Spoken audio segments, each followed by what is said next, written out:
আমরা প্রথম পার্টি যে বলেছিলাম জিএসটি হওয়া উচিত, কারণ অমিত মিত্র তখন আমাকে বুঝিয়েছিলেন, আমরা মেনে নিয়েছিলাম। কিন্তু আমাদের বড় ব্লান্ডার, এটা বিগ ব্লান্ডার। অমিত মিত্র কিন্তু একজন কথিত যশা অর্থনীতিবিদ, নিজের ক্ষেত্রে খুব স্বনামধন্য ছিলেন। এখন তিনি বুঝিয়েছিলেন মুখ্যমন্ত্রীকে ভুল, নাকি এখন যারা মুখ্যমন্ত্রীকে বোঝাচ্ছে তারা ভুলভাল বোঝাচ্ছে, সেটা দেখা দরকার। 2017 সালের 30শে জুন মধ্যরাতে সংসদের সেন্ট্রাল হল থেকে শুরু হয় জিএসটির পথ চলা। দেশের কর ব্যবস্থার ইতিহাসে সূচনা হয় নতুন অধ্যায়ের। সেই সময় সব রাজ্যের অর্থমন্ত্রীদের নিয়ে গড়া এম্পাওয়ার্ড কমিটির চেয়ারম্যান ছিলেন পশ্চিমবঙ্গের তৎকালীন অর্থমন্ত্রী অমিত মিত্র। 2016 সালের ফেব্রুয়ারি থেকে 2017 সালে জিএসটি কার্যকর হওয়া পর্যন্ত এই গুরুত্বপূর্ণ পদে ছিলেন তিনি। কিন্তু 8 বছর বাদে মোদী সরকারের সেই জিএসটিকে সমর্থন করার জন্য অমিত মিত্রর পরামর্শকেই দায়ী করলেন মমতা বন্দ্যোপাধ্যায়। আমি তো মনে করি জিএসটিটা তুলে দেওয়া উচিত। আমরা প্রথম পার্টি যে বলেছিলাম জিএসটি হওয়া উচিত, কারণ অমিত মিত্র তখন আমাকে বুঝিয়েছিলেন, আমরা মেনে নিয়েছিলাম। কিন্তু আমাদের বড় ব্লান্ডার, এটা বিগ ব্লান্ডার। অমিত মিত্র বরাবর মুখ্যমন্ত্রীর আস্থাভাজন। বর্তমানে মুখ্যমন্ত্রীর অর্থনৈতিক উপদেষ্টার পদেও রয়েছেন তিনি। আর তাই প্রশ্ন উঠছে, হঠাৎ করে এত বছর বাদে জিএসটি সমর্থন করা নিয়ে অমিত মিত্রর ঘাড়ে কেন দায় চাপালেন মমতা বন্দ্যোপাধ্যায়? কি কারণ? ভারত সরকার একটা কমিটি করেছিল সব রাজ্যের অর্থমন্ত্রীদের নিয়ে, তার নেতৃত্বে ছিলেন ডক্টর অমিত মিত্র, যিনি সাদা হাতির মতো উনি পুষছেন। উনার নেতৃত্বে অর্থমন্ত্রীদের যে কমিটি ছিল তাদের রেকমেন্ডেশনেই জিএসটি চালু হয়েছে, এবং কোন প্রপোর্শনটা রাজ্য পাবে, কোনটা কেন্দ্রে যাবে, এটা অমিত মিত্ররাই ঠিক করে দিয়েছিলেন। তাহলে প্রথম তো শোকজ করা উচিত অমিত মিত্রকে, যার কথায় রাজ্যের ক্ষতি হলো আপনার হিসেব অনুযায়ী, তাকেই আপনি মন্ত্রী পর্যায়ের মতন করে অ্যাডভাইজার রেখেছেন কেন?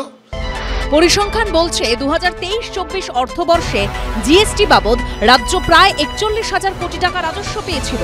সম্প্রতি জিএসটির হারে ব্যাপক পরিবর্তন হয়েছে। আশাবুল হোসেন, ব্রতদীপ ভট্টাচার্য ও উজ্জ্বল মুখোপাধ্যায়ের রিপোর্ট, এবিপি আনন্দ। এই ধরনের চাপ যেন কাউকে না দেওয়া হয়, না হলে কত এরকম নিরীহ মেয়ে ছেলের প্রাণ চলে যাবে। এসআইআর এর কাজের চাপে কি মৃত্যু হয়েছে পূর্ব বর্ধমানের বিএলওর? এই প্রশ্ন ঘিরেই এখন উত্তাল রাজ্য রাজনীতি। রাজ্যে এসআইআর শুরুর অনেক আগে থেকেই শাসক বিরোধী সব দিক থেকে বিএলওদের হুঁশিয়ারি দেওয়া হয়েছে। আপনারা বিএলও যেসব লিস্ট করেছেন, বিএলওদের কাছে আমার অনুরোধ থাকবে ভোটার লিস্ট থেকে কারো নাম যেন বাদ না যায় সেটা দেখার। মনে রাখবেন, ইলেকশন কমিশন তার নোটিফিকেশন যখন হবে ডেট অফ ইলেকশন, তখন থেকে এটা ইলেকশন কমিশনের আন্ডারে যায়।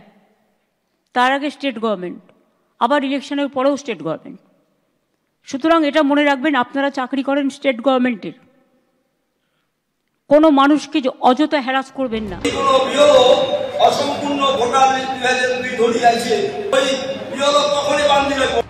কখনো তৃণমূল তো কখনো বিজেপি।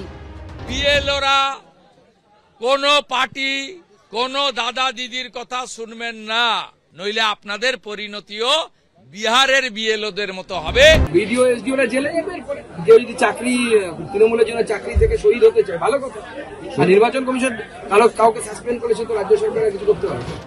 এই প্রেক্ষাপটে এসআইআর এর কাজ করতে বেরিয়ে আচমকা অসুস্থ হয়ে মৃত্যু হয়েছে পূর্ব বর্ধমানের মেমারির বিএলওর। চাপের মধ্যে কাজ করতে গিয়ে ব্রেন স্ট্রোক হয়ে গেছে, এবং সেই চাপ নাকি বিডিও অফিস থেকে দেওয়া হচ্ছিল। তার মানে হচ্ছে নির্বাচন কমিশনের পক্ষ থেকে সরকারি দল যারা, তারা যে বিভিন্নভাবে যেভাবে বিএলওদের চাপ দিচ্ছেন, বিরোধী দলের নেতারা যেভাবে চাপ দিচ্ছেন, তাতে করে প্রচন্ড প্রেশার আছে বিএলওদের উপরে। বিএলওর মৃত্যু নিয়ে তৃণমূল, বিজেপি দু দলকেই কাঠগড়ায় তুলছে সিপিএম। বিএলও মারা গেছেন, সেটা কি আতঙ্কে নাকি অসুস্থতায়? এই কোয়েশ্চেন যে উঠেছে, কোয়েশ্চেন ওঠাটা অস্বাভাবিক না। আতঙ্ক আছে, কিন্তু আতঙ্কতেই মৃত্যু, এইভাবে বলাটা এখনই ঠিক বলে মনে হয় না। সোমবার মৃত বিএলওর বাড়িতে গিয়ে তার পরিবারের সঙ্গে কথা বলে স্থানীয় তৃণমূল নেতৃত্ব। বাড়িতে যান সিপিএম এর প্রতিনিধিরাও। কৃষ্ণেন্দু অধিকারী, দীপক ঘোষ ও সুদীপ্ত আচার্যর রিপোর্ট, এবিপি আনন্দ।